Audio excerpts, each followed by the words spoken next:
Stick around when we talk about the doctrine of the Incarnation and all of this in 90 seconds.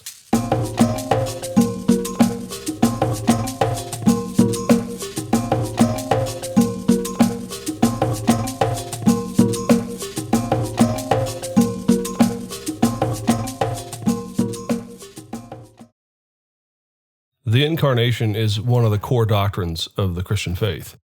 It is hard to imagine Christians who do not in some way reckon with God come down in human flesh. Incarnation just simply means the taking on of flesh, and its meaning is that God came down and dwelt amongst us in the person of Christ. There are lots of passages that point to this. Two of the most important ones are the opening of John's Gospel and Romans 5. John's Gospel describes the Word, who was with God and who was God, and he came down and took on flesh, John says.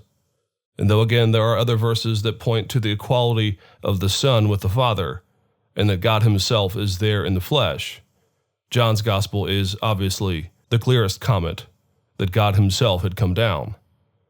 What is often not understood, though, is why Christ came down. And that's where we go to Romans 5. Paul there tells us that though death and sin and the brokenness of this world came by us, by one man, now grace, salvation, and pardon have come into the world by one man.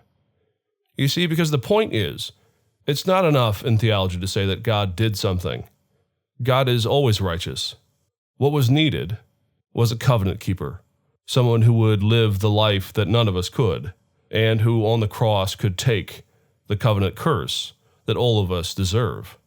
And so we say when Christ came down, he came to be like us in every way, which is how the book of Hebrews describes it, but that he was still, nevertheless, God. Now, of course, we don't get to see the inside of this. We don't get to understand what this experience was like. The Christian idea of the Incarnation is simply saying that the New Testament makes a great deal that God had to come and save, and that the way that he saved was coming in the person of Christ.